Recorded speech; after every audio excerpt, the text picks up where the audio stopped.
নমস্কার বন্ধুরা, আজ আমি বানাবো পটলের দোরমা, কিন্তু খুব অল্প মশলায় এবং গরমের জন্য, যাতে গরমেতে এটা সবাই খেতে পারে। কেন গরমে বেশি হেভি রান্না শরীরের পক্ষে সেটা কখনোই ভালো নয়। তাই গরম উপলক্ষে আমি কিন্তু যেরকম পটলের দোরমা করা যায় খুব অল্প মশলায়, সেভাবেই আমি স্টার্ট করব। এখানে পটল কতগুলো কেটে আর এরকম করে এদিকটা চিড়ে রেখে দিয়েছি, যাতে বাস্ট না করতে পারে।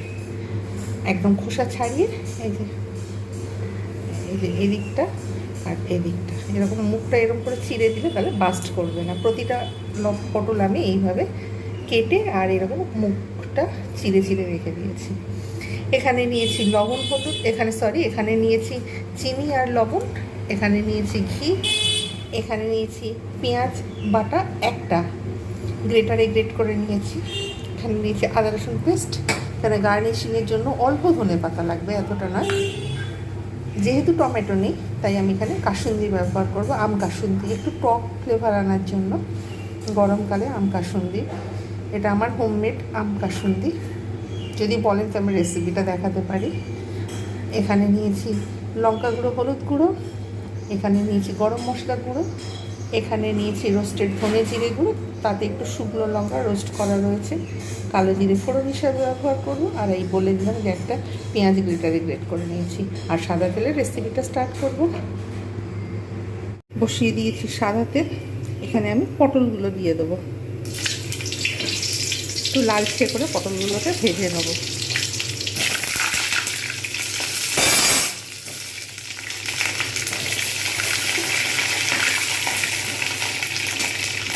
ঢাকনা দিয়েই ভেজে নেবো, অতিরিক্ত তেল ছিটকাতে শুরু করেছে।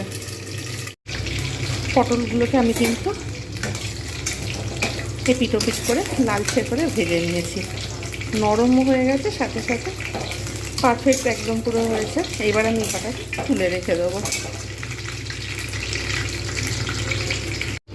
পটলগুলো তুলে রেখে দিয়েছি, এতেই দিয়ে দেবো কালো জিরে। এবার এতে দেবো পেঁয়াজ বাটা,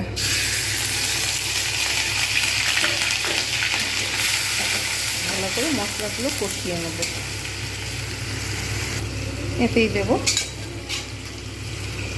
আদা রসুন পেস্ট।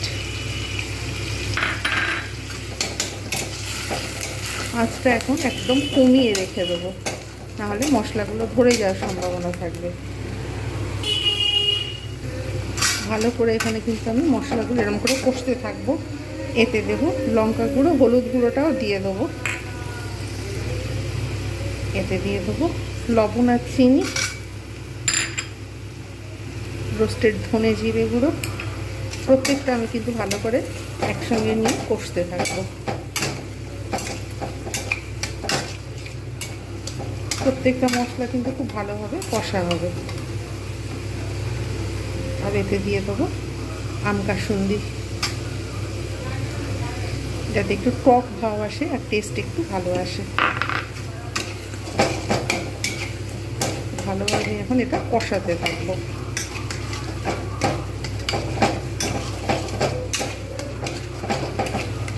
তেল অলরেডি ছাড়তে শুরু করে দিয়েছে, খুব সুন্দরভাবে কিন্তু আমার মশলাটা কষা হয়ে গেছে। জাস্ট একটু টেস্টের জন্য অল্প একটু ধনে পাতা দেবো, অল্প।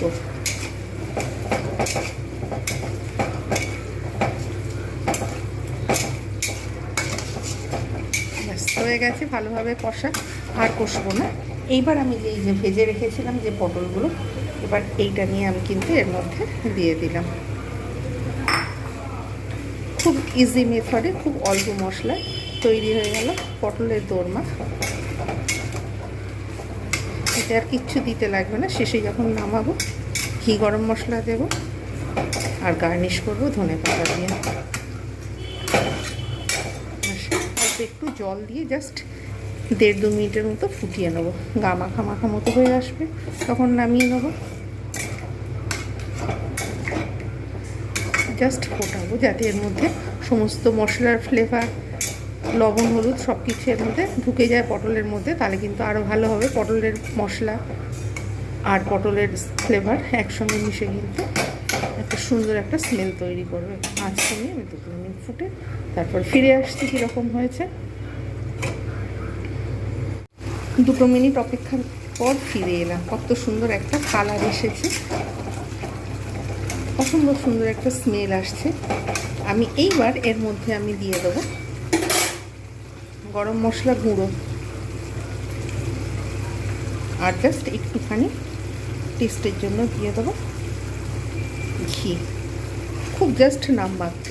এবার আমি সার্ভ করে দেখাচ্ছি কীরকম হয়েছে আজকের তৈরি পটলের দোরমা। কেমন হয়েছে জানাতে ভুলবেন না। রেসিপিটা সার্ভ করে দেখাচ্ছি। তৈরি হয়ে গেল বাঙালির একটা অতি জনপ্রিয় ডিশ পটলের দোরমা।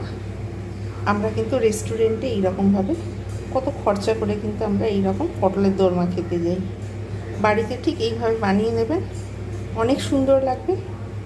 রেসিপিটা কেমন হয়েছে অবশ্যই জানাতে ভুলবেন না। কমেন্টে কমেন্ট করে জানাবেন, আপনারা অবশ্যই বানাবেন। আর যদি একবার বানিয়ে থাকেন দুর্দান্ত স্বাদের এই রেসিপিটা, আপনারা কিন্তু ফ্রাইড রাইস, স্টিম রাইস, রুটি, পরোটা সব কিছুর সঙ্গে কিন্তু এটা এনজয় করতে পারবেন। এটা একটা দুর্দান্ত স্বাদের রেসিপি। আপনারা কিন্তু এটা 12 মাস পটল যখনই পাবেন তখনই কিন্তু এইরকম রেসিপি অবশ্যই একবার ট্রাই করবেন। এটা আমার আর্নেস্ট রিকোয়েস্ট রইব। প্রত্যেকে ভালো থাকবেন, সুস্থ থাকবেন। আর এতক্ষণ আমার সঙ্গে থাকার জন্য এবং ভিডিওটা দেখার জন্য আমার তরফ থেকে জানাই অসংখ্য ধন্যবাদ। Bye bye and take care.